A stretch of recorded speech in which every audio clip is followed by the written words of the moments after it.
কি সকালে ঘুম থেকে উঠতে দেরি হয়ে গেছে? ভাবছো যে কী করবে ব্রেকফাস্টে? আর কোনো চিন্তা নেই।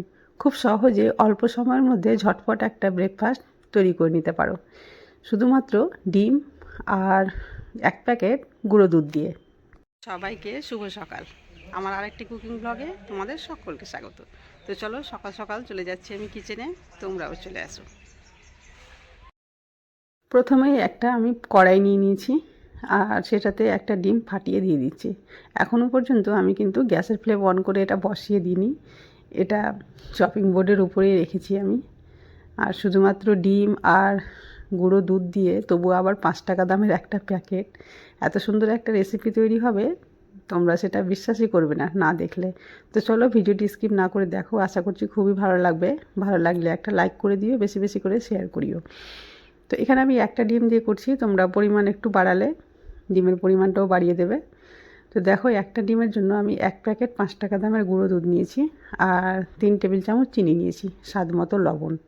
ব্যাস, এবার খুব ভালোভাবে মিক্স করে নিচ্ছি যাতে গুঁড়ো দুধ কোনোভাবে ডালা পেকে না যায়। তো একটু খুব ভালোভাবেই নাড়াচাড়া করে নিচ্ছি। মিশ্রণটা একটু মসৃণ করতে হবে আর যাতে চিনিটাও গলে যায় সেই দিকেও লক্ষ্য রাখতে হবে। তোমরা এটা হ্যান্ড উইস্কের সাহায্যেও করতে পারো বা বিটারের সাহায্যেও করতে পারো। আমি কিন্তু এই চামচের সাহায্যেই করে নিচ্ছি, কোনো সমস্যা হবে না। তো এই ধরনের নতুন নতুন এবং ইউনিক রেসিপি আমি প্রতিদিনই তোমাদের সঙ্গে শেয়ার করে থাকি। তো আমার রেসিপিগুলো তোমাদের ভালো লাগলে প্লিজ আমার চ্যানেলটি সাবস্ক্রাইব করে পাশে থেকো। আর আগে থেকে সাবস্ক্রাইব করে থাকলে তোমাদের জন্য রইল অসংখ্য ধন্যবাদ। তবে অবশ্যই বেল বাটনটা ক্লিক করে দিও নতুন ভিডিওর আপডেট পাওয়ার জন্য। তো এটা মিক্স করা হয়ে গেছে, এবার ডিমের গন্ধ যাতে না লাগে তার জন্য 2টো এলাচ দিলাম। তবে এলাচটা আমি ফাটিয়ে দিলাম না, কারণ বীজটা আবার পড়ে যাবে। এবার গ্যাসের ফ্লেম অন করে আমি কড়াইটা বসিয়ে অনবরত নেড়ে চলেছি। গ্যাসের ফ্লেম মিডিয়াম টু লোয়ে রেখেছি। আর দেখো অনেকটাই ঘন হয়ে গেছে, মানে চিনিটা গলে গেছে আর কি। চিনি যখন গলে যাবে তখন আমি এখানে অ্যাড করে দেবো সুজি। একটা ছোট্ট বাটি নিয়েছি, সেই বাটির হাফ বাটি আমি এখানে সুজি দেব। তো তোমরা তোমাদের পছন্দ অনুযায়ী মানে মাপ অনুযায়ী সুজিটা দেবে। তার আগে একটা কাজ করছি আমি, যে এলাচ 2টো রেখেছিলাম সেই এলাচ 2টো কিন্তু এখান থেকে আমি বার করে দেব। তো দেখো এখানে আমি হাফ বাটি সুজি দিয়েছি, একটা ডিম আর 5 টাকা দামের 1 প্যাকেট গুঁড়ো দুধের জন্য হাফ বাটি সুজি দিয়েছি আমি। মেজারমেন্টটা একটু ঠিকঠাক করে নিতে হবে।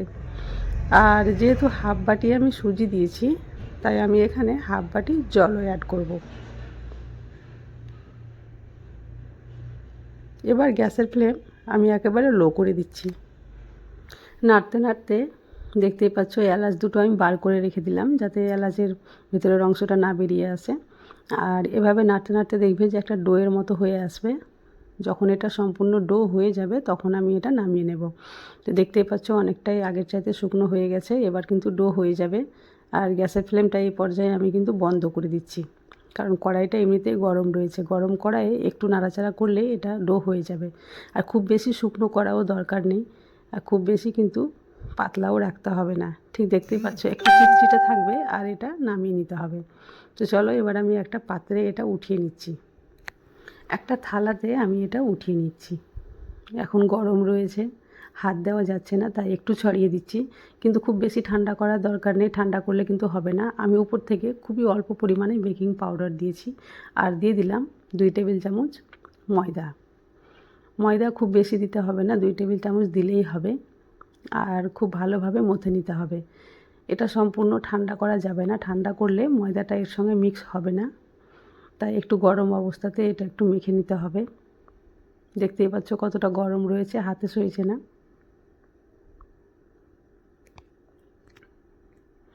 এক কথায় এটা মেখে নিয়ে একটা মসৃণ ডো তৈরি করতে হবে যাতে একেবারে সফট এবং মসৃণ হয়। যতটাই সফট হবে ততটাই রেসিপিটা সুন্দর হবে। ডোটা রেডি হয়ে গেছে, তোমাদের একটু আমি কাছে থেকে দেখাই কতটা সফট হয়েছে। এই যে দেখো, এবার আমি এটা ঢাকা দিয়ে রেখে দেবো প্রায় 10 মিনিটের জন্য। 10 মিনিটের জন্য রেখে দিয়েছিলাম, 10 মিনিট পরে ফিরে আসলাম, আরও অনেকটাই সফট হয়ে গেছে। এবার আমি এটা 2 ভাগে ভাগ করে নিচ্ছি, কারণ এখানে আমি 2টো লেচি কেটে নিচ্ছি সমান সমান। তারপরে এটা একটু রুটি বেলে নিতে হবে। রুটিটা অবশ্যই একটু মোটা করে বেলতে হবে, যেমন আমরা রুটি খাই আর কি, ঠিক তেমন নয়। রুটি পাতলা রুটি যেমন বেলে রুটির চাইতে একটু মোটা রাখতে হবে। এর থিকনেসটা একটু আমি তোমাদের দেখিয়ে দেবো বেলে নেওয়ার পরে, কারণ আজকে যেহেতু করছি পিঠা রেসিপি, তো একটু মোটা থাকলে বেশি ভালো লাগবে। তো চলো, বেলা হয়ে গেছে, যে কাছে থেকে দেখো এর থিকনেসটা নিশ্চয়ই বুঝতে পেরেছো। এবার আমি একটা গ্লাস নিয়ে এভাবে গোল গোল করে কেটে নিচ্ছি। তোমাদের হাতের কাছে কুকি কাটার যদি থাকে তাহলে তোমরা বিভিন্ন ধরনের ডিজাইন করে কেটে নিতে পারো। এই যে 4টা কাটা হয়ে গেছে, এবার বাকি যে অংশটা রইলো সেটা আমি নষ্ট হতে দেব না, সেটা আবারও রুটি বেলে আবারও এভাবে বেলে নেব, মানে কেটে নেব আর কি। তো দেখো সবগুলো এভাবে তৈরি করা হয়ে গেছে। এবার আমি গ্যাসের ফ্লেম অন করে একটা কড়াই বসিয়ে দিয়েছি, আর কড়াইয়ে পর্যাপ্ত পরিমাণে তেল দিয়ে দিলাম। তেল গরম হলে কিন্তু ভেজে নেব। তেল গরম হয়ে গেছে, আর গ্যাসের ফ্লেম এবার আমি মিডিয়াম টু লোয়ে করে দিয়েছি। তেলটা গরম করেছিলাম হাই ফ্লেমে, গরম হয়ে গেছে তাই মিডিয়াম টু লোয়ে করে দিয়েছি। আর এভাবে আমি উল্টে পাল্টে ভেজে নেব। আর দেখো কত সুন্দরভাবে ফুলে যাচ্ছে পিঠাগুলো আজকে। তো এইভাবে তোমরা খুবই কম সময়ে এবং অল্প উপকরণ দিয়ে তোমরা এ ধরনের পিঠাগুলো তৈরি করে নিতে পারো, যেগুলো বাচ্চা থেকে বড় সকলেই পছন্দ করবে খেতে। তোমরা সকালের ব্রেকফাস্ট বা বিকেলের স্ন্যাক্স হিসাবে খেতে পারো, বাচ্চাদের টিফিনেও দিতে পারো, তারা ভীষণই পছন্দ করবে। তো দেখো ভাজা হয়ে গেছে, এবার আমি একটা সার্ভিং প্লেটে সার্ভ করে নিচ্ছি। কতটা সুন্দর হয়েছে দেখে বুঝতেই পারছো, কতটা সফট হয়েছে।